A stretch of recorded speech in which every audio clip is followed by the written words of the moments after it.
Assalamualaikum, apa kabar Sobat Channel? Semoga selalu diberi kesehatan dan kesejahteraan, dan semoga selalu diberi berkah dan rizki yang melimpah. Ati Nabil kembali hadir di sini akan bercerita mengenai legenda Ratu Pantai Selatan, bagian yang kedua.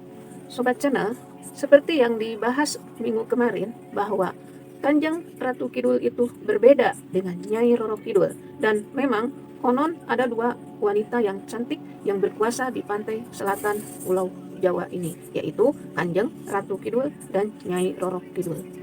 Yang menjadi pertanyaannya adalah, apa hubungan antara Kanjeng Ratu Kidul dengan Nyai Roro Kidul? Kenapa mereka selalu dikaitkan dengan sosok sebenarnya dari Ratu Pantai Selatan? Nah, sekarang kita bahas kelanjutannya hari ini. Cekidot. Sobat Channel, maaf saya agak nggak enak badan. Sobat Channel, dalam kepercayaan masyarakat Jawa, konon Kanjeng Ratu Kidul ini memiliki pembantu atau pendamping yang sangat setia yang bernama Nyai Roro Kidul. Tapi dalam perkembangannya, masyarakat selalu menyamakan antara Kanjeng Ratu Kidul dengan Nyai Roro Kidul. Padahal mereka adalah dua sosok yang berbeda. Nah, akan kita bahas di bagian yang kedua ini. Nyai Roro Kidul adalah seorang pendamping atau pembantu dari Kanjeng Pantai Selatan.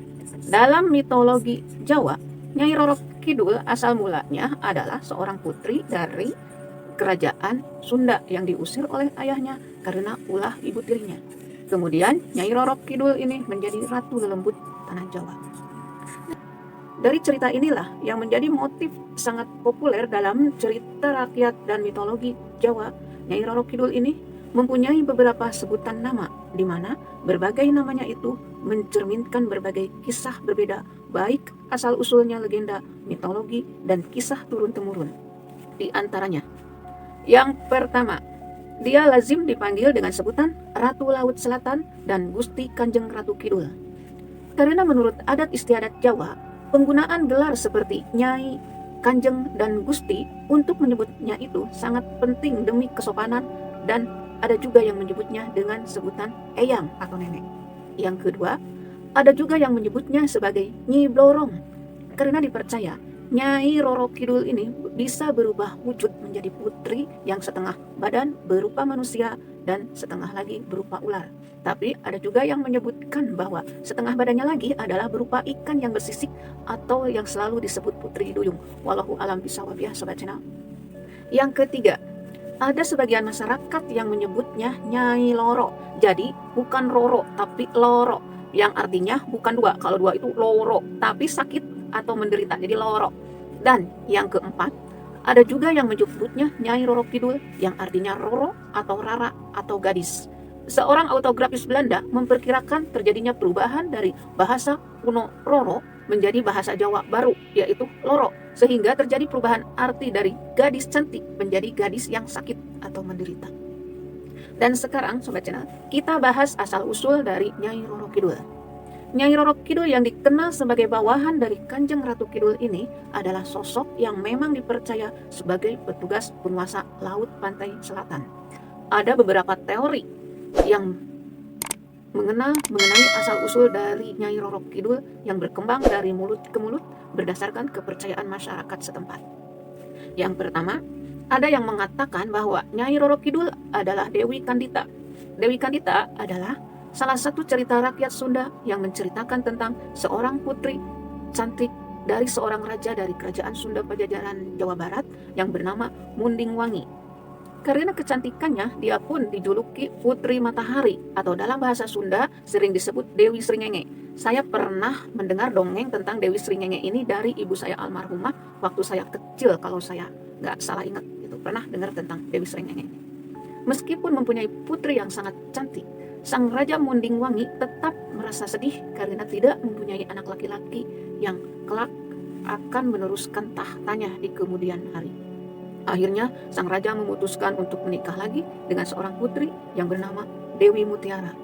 Pernikahan ini lahirlah seorang anak laki-laki, dan anak laki-laki itu kemudian diangkat menjadi putra mahkota. Tapi setelah dewasa, putra mahkota itu ternyata tidak mampu untuk melanjutkan tugasnya sebagai raja, sehingga raja kecewa. Karena keraguan raja terhadap putranya, Dewi Mutiara pun merasa khawatir Putri Kandita lah yang kelak akan dijadikan ratu. Dia tidak mau anaknya tersisih gara-gara Dewi Kandita. Dia bersikukuh anaknya lah yang harus menjadi raja. Dan kemudian Dewi Mutiara ini menghadap raja dan meminta raja untuk mengusir Putri Kandita dari istana. Tapi Sobat Channel, karena sang raja sangat sayang kepada putrinya, permintaan Putri Mutiara pun ditolaknya. Bahkan mengatakan dengan nada yang agak marah, tidak akan membiarkan siapapun menyakiti Putri Kandita. Munding Wangi berkata seperti itu. Mendengar itu, paniklah Putri Mutiara dan membujuk supaya sang raja tidak marah. Keesokan harinya, sebelum matahari terbit, Dewi Mutiara langsung mengutus pembantunya untuk memanggil seorang dukun supaya Dewi Kandita diguna-guna.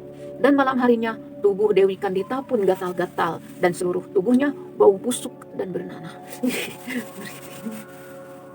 Putri Kandita pun menangis terus, tak kuat menahan penderitaan itu. Ayahnya, yaitu Munding Wangi, kemudian memanggil seluruh tabib dan tukang obat yang ada di seluruh negeri Pajajaran saat itu. Tapi ternyata tidak ada yang berhasil menyembuhkannya. Sang raja kemudian mengetahui bahwa putrinya menderita penyakit itu ada yang mengguna-guna, bukan penyakit kulit biasa atau penyakit yang wajar. Tapi walaupun demikian, sang raja tetap berusaha menyembuhkan putri kesayangannya itu, tapi tetap tidak sembuh-sembuh.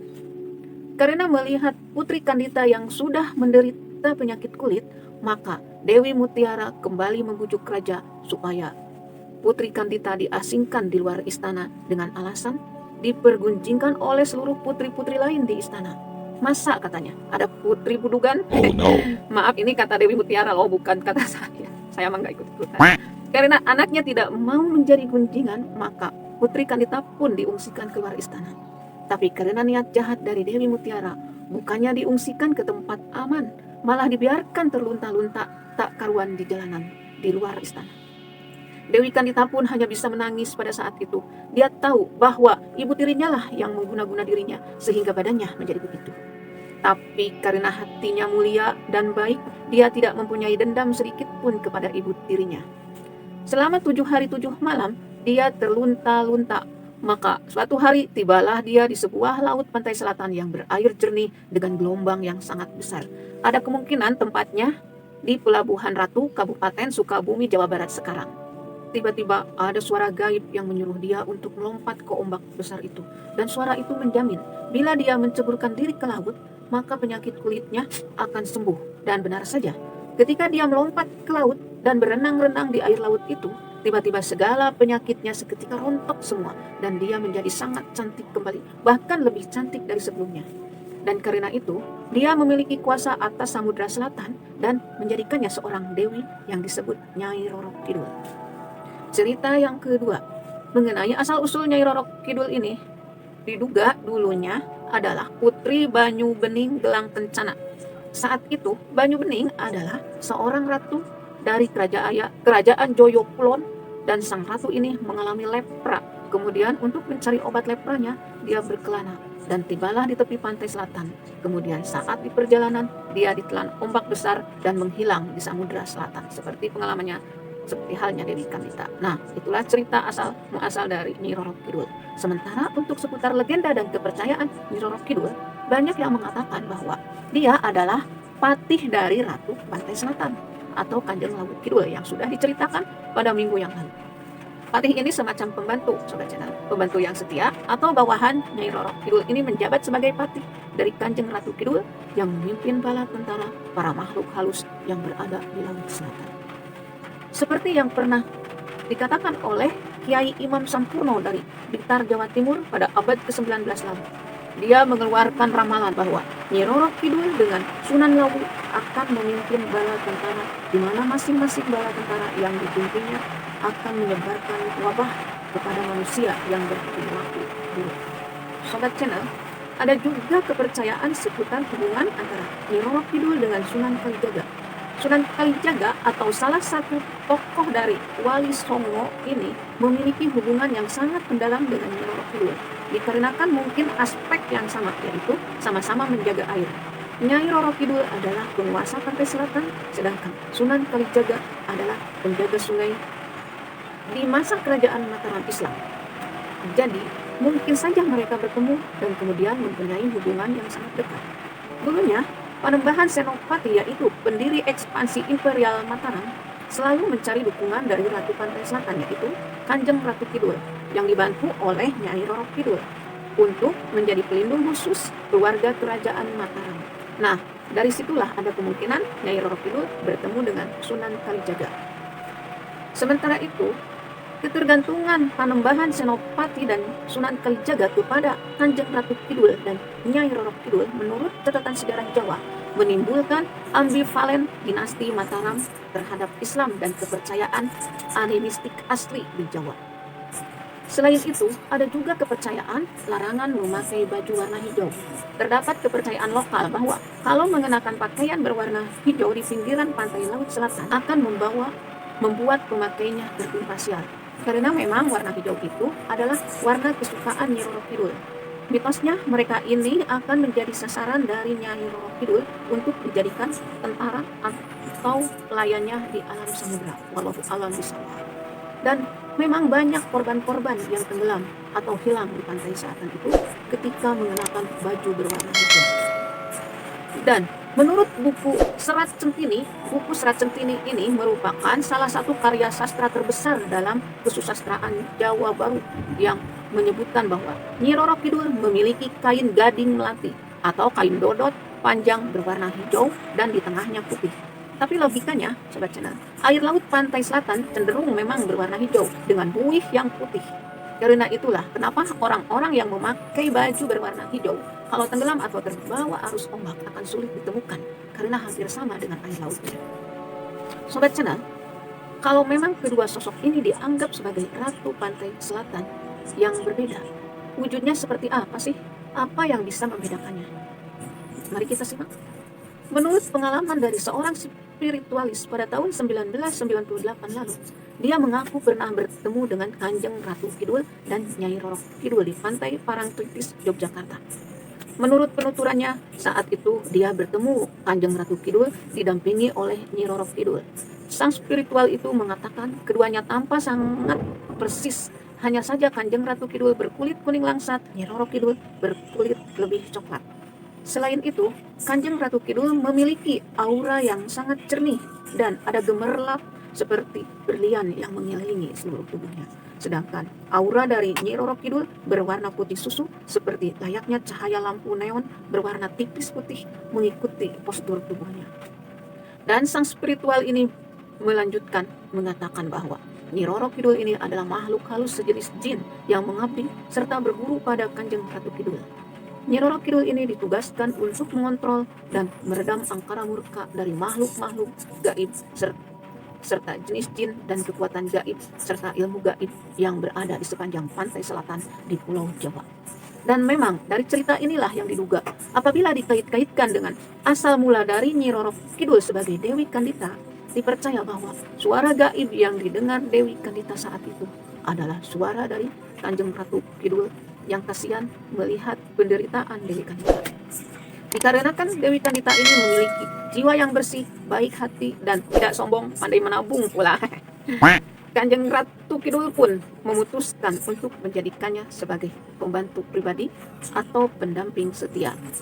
Nah, Sobat Channel, itu tadi beberapa teori dari asal mula legenda atau kepercayaan dari kisah Nyi Roro Kidul ini. Yang jelas, cerita-cerita yang beredar seputar Nyai Roro Kidul ini hampir semuanya tidak bisa dipastikan kebenarannya.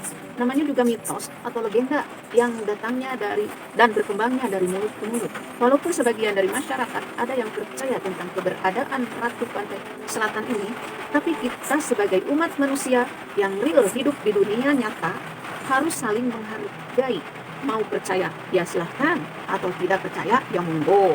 Nah, sekian dulu cerita dari legenda Ratu Pantai Selatan bagian kedua ini. Dan nanti ada kelanjutannya bagian ketiga yang membahas tentang tempat-tempat yang dianggap sebagai wadah atau tempat untuk bertemu dengan Ratu Pantai Selatan ini.